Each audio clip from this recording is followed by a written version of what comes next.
आज इस प्रेस वार्ता में मेरे साथ 2022 के प्रत्याशी कैप्टन रजनीश राणा जी, हमारे मंडल के महामंत्री जगन्नाथ कटोच जी, मंडल के ही हमारे मीडिया के प्रभारी भटनागर जी और मंडल के अन्य पदाधिकारी इस प्रेस वार्ता में। मैं सबसे पहले तो सुजानपुर की जनता का बहुत बहुत आभार करना चाहता हूँ कि कल जिस तरीके से कार्यक्रम हमारे अयोध्या के राम मंदिर के प्राण प्रतिष्ठा का एक प्रोग्राम अयोध्या में हुआ और बाकी जो पूरे पूरे भारतवर्ष के अंदर प्रोग्राम हुए और सुजानपुर के अंदर जो जिस तरीके का भव्य कार्यक्रम हुआ, उसके लिए मैं समस्त मंडल की तरफ से पूरी विधानसभा के अपने कार्यकर्ताओं का बहुत बहुत धन्यवाद करता हूँ। इकट्ठे यहाँ पे हुए हैं क्योंकि 15 तारीख को एक हमारा सैनिक समारोह यहाँ पे सुजानपुर के अंदर आयोजित हुआ, जिसके मुख्य अतिथि यहाँ के स्थानीय विधायक सत्येंद्र राणा जी थे। और ये कार्यक्रम हमारे जो सैनिक हैं उनको सम्मानित करने का था और भारतीय जनता पार्टी की जो विचारधारा है, भारतीय जनता पार्टी का एक कार्यकर्ता जो है, और मैं तो कहता हूँ कि समस्त भारतवर्ष के लोग हमारे जो सैनिक हैं उनके ऋणी हैं। और जिस तरीके का कार्यक्रम सम्मानित करने का कार्यक्रम जगह जगह पे होता है, उसको हम अप्रिशिएट भी करते हैं और वो होने भी चाहिए। लेकिन इस कार्यक्रम में जो चीज़ें कुछ हुई वो मैं आपके ध्यान में लाना चाहता हूँ। उस कार्यक्रम में हुआ क्या कि सैनिक दिवस के उपलक्ष्य में ये कार्यक्रम आयोजित हुआ। उसमें सैनिक कम थे और बहुत सारे जो हमारे जो डिपार्टमेंट है उनके जो अधिकारी हैं या जो काम करने वाले लोग हैं वो उसमें ज़्यादा थे। आंगनबाड़ी वर्कर बहुत थे जिनकी हाजिरियाँ वहाँ दफ्तर में लगी, लेकिन वो यहाँ पे उपस्थित थे। कुछ और विभागों के लोग जो थे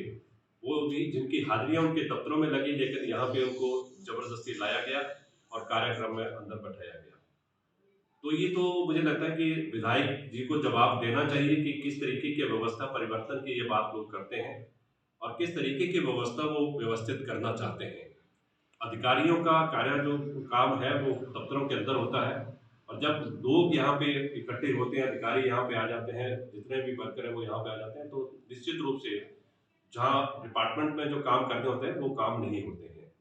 तो कहीं ना कहीं इस चीज़ के बारे में इनको सोचना भी पड़ेगा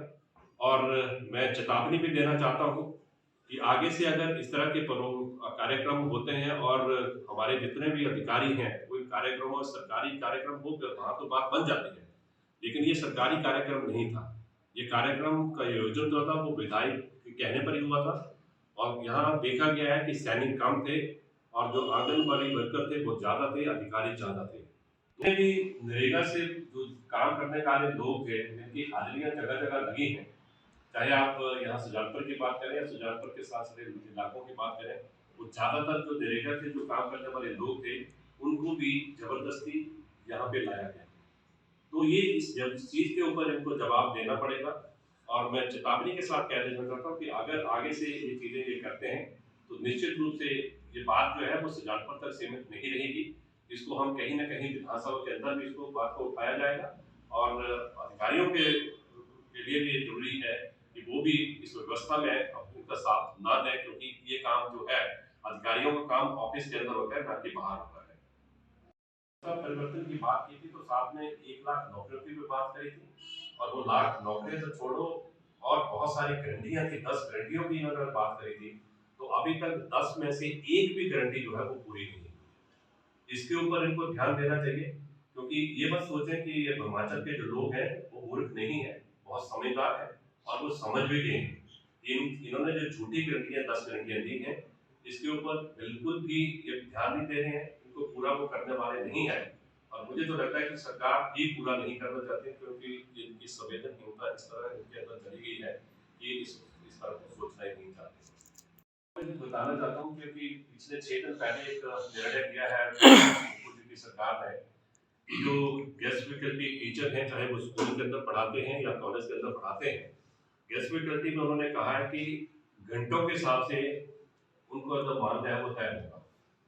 अब मुझे तो ये समझ नहीं आती कि जब सत्ता व्यवस्था परिवर्तन की ये बात कर रहे थे,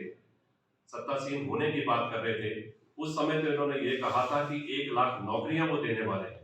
अब नौकरियां तो छोड़ो, लेकिन जो नौकरियां मिली हुई हैं गैस फैकल्टी के अंदर, उनको भी पूरा ये मानदेय नहीं देना चाहते हैं। तो कहीं न कहीं ये संवेदनहीनता इनमें नज़र आती है। ये संवेदनहीनता इस लेवल पे बढ़ जाएगी, शायद हिमाचल के लोगों ने शायद कभी सोचा भी नहीं।